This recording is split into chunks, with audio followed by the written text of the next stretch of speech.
what only American soldiers did in battle. The U.S. military may be a professional warfighting organization, but it is also filled with people, and people can be very stupid sometimes. That's why last week, Task and Purpose put out a call for readers to share the dumbest moments they had in uniform. We were not disappointed. From drunken samurai sword fights to bored forklift drivers, a clear theme emerged. Boredom is one step away from a chewing out by the nearest platoon sergeant. Marines, 0, samurai sword, 1. The best example of this is a story that one Marine veteran named Mike Betts sent us about the time he and his buddies got drunk on salty dogs, a cocktail of gin or vodka and grapefruit juice, in Vietnam. One of the Marines pulled out a cheap samurai sword he got in Japan, Betts recalled. Our reader then took the sword and, as one does while inebriated, commenced my best samurai impression, slashing at anything and everything in the hooch. You can see where this is going. At some point during the demonstration, our brave samurai smacked something that loosened the blade and sent it flying from the handle, striking the sword owner in the chest, and inflicting a pretty nasty wound.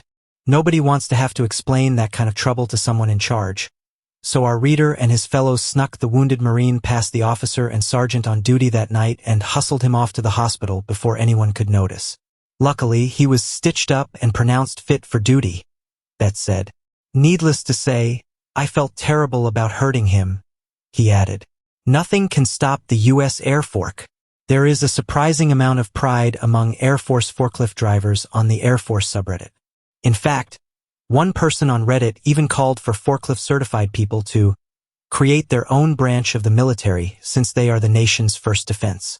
I have no problem with creating a U.S. fork force, but even their essential work has its silly moments. For example, one reader named Henry Hahn told Task and Purpose about how he and his buddies at Dyess Air Force Base in Texas would pull a person in an office chair with a water ski tow rope and a forklift around the warehouse. Dyess is known for its B-1B Lancer bombers, which can carry 75,000 pounds of bombs and fly at speeds up to 900 miles per hour. Meanwhile, our reader was pulling his pals around on a forklift. Whoever said the military was no fun? At one point, our forklift pilot and his friends really pushed the envelope of their machines. One night, they decided to pick up one forklift with a larger forklift. It somehow worked, and they had just set it back down when one of the new lieutenants walked around the corner, which would have made for a very awkward situation to explain. Looking back, we're lucky no one was hurt, Hahn told Task and Purpose. Advanced uniform safety in the U.S. Army. If you couldn't tell already, many of these stories are like the military version of the satirical Darwin Awards, given to individuals who improve the human gene pool by accidentally removing themselves from it in a spectacular manner, according to its official website. Another service that Darwin Award winners provide is that they show us what not to do if we want to remain happy and healthy, which is basically what the military's traditional safety brief, or Liberty Brief as it's sometimes called, is supposed to do. The safety brief, as Task and Purpose Deputy Editor James Clark brilliantly explained, is where a senior leader tells everybody a bunch of advice on why they shouldn't drink and insert poor life choice here. One of our readers, an Army veteran named Marion Tinsley, sent us a list of safety messages that I personally did not think had to be spelled out for people. But hey, maybe that's what I get for never having served. The safety messages include: soldiers could not burn off phrase, threads sticking out from their camouflage uniforms, because 2 soldiers set their uniforms on fire and suffered 2nd and 3rd degree burns while doing so. Soldiers were forbidden from ironing their uniforms while wearing them, because several soldiers suffered 2nd degree burns while doing that. Soldiers were forbidden from riding floor buffers after a private rode a buffer onto an electrical cord and electrocuted himself to death. These messages are awful, but hopefully somebody on base learned something from them. The Combat Operations Center can't handle Power Rangers. Task and Purpose had the honor of receiving a story from Alex Hollings, a Marine veteran and editor of Sandbox. Alex told us about a deployment to Africa where he learned that a few of his Marines had never seen the original Mighty Morphin Power Rangers, the 1990s television show that spawned a pop culture phenomenon. Alex took it upon himself to change the situation. In the middle of the night, I low-crawled to the Combat Operations Center generator and plugged our projector in via a long extension cord, he said. With all that stuff to run, surely their generator. could handle a little Megazord action, right? He was wrong, and the entire COC and generator went down. Try explaining that one to the brass. Worst of all, nobody got to watch the Power Rangers, Alex said. I'm glad I don't drink anymore. Some of the stories we received were so short they were more like poetry than prose. But what the story below lacks in length, it makes up for in its delivery. Here it is, from a Twitter user with the handle Andy. Got into a food fight with some other troops at the Christmas dinner, which resulted in a World War II vet getting hit with a dinner roll. I'm glad I don't drink anymore. The curse of the eviltrin. It's not just enlisted troops who get into hijinks in the military.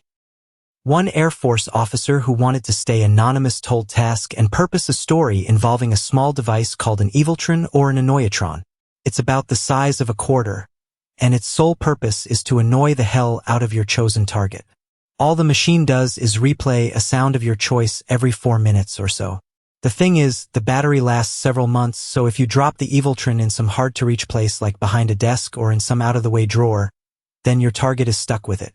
Our Air Force officer made good use of an eviltrin while he was a squadron executive officer, or the unit's second-in-command. He found an eviltrin saying, "Hey, can you hear me?" And he dropped it behind the commander's desk before departing on a temporary travel assignment. He left chaos in his wake.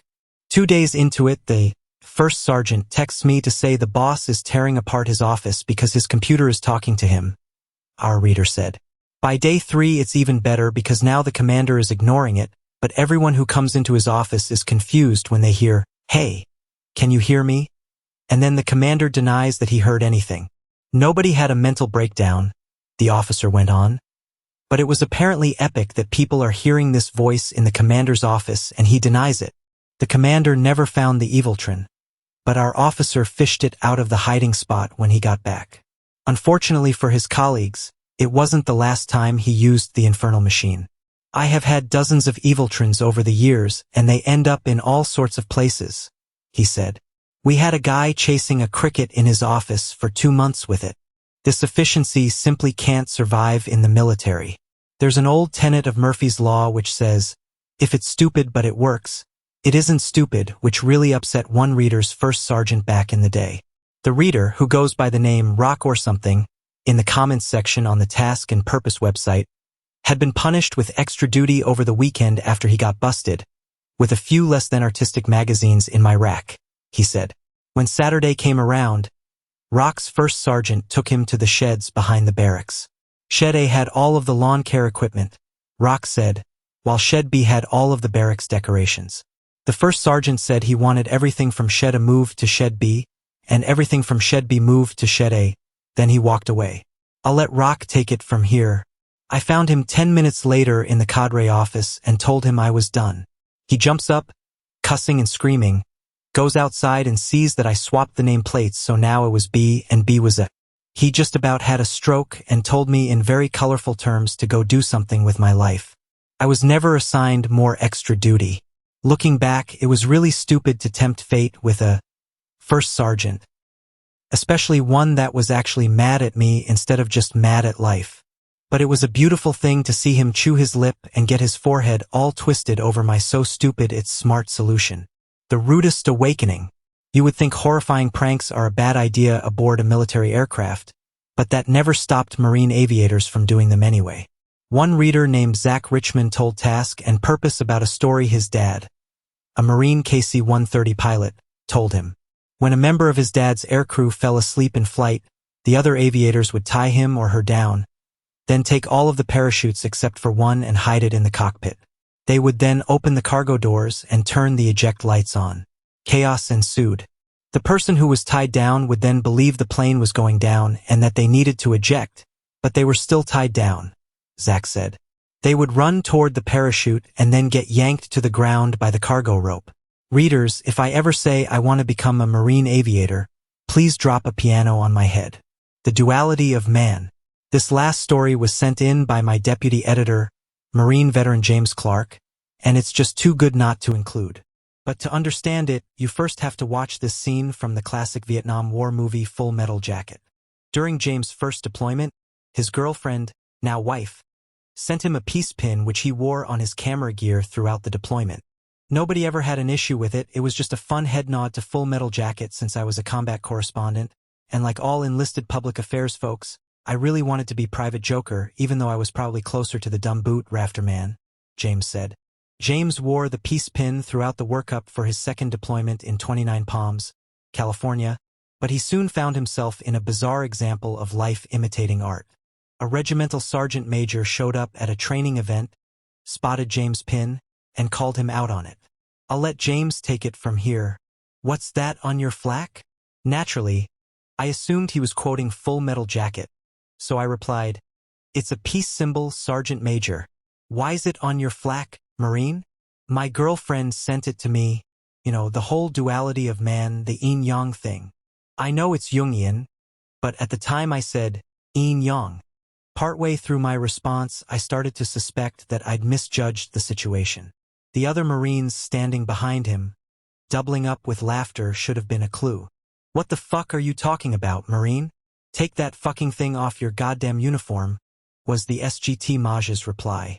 I gave a quick Roger that, SGT Maj, then slipped away as fast as possible and spent the next couple of hours hiding out with the 81mm mortar platoon and avoiding people with rank. The simple fact is that the Department of Defense is an organization made of millions of people with serious and not-so-serious experiences.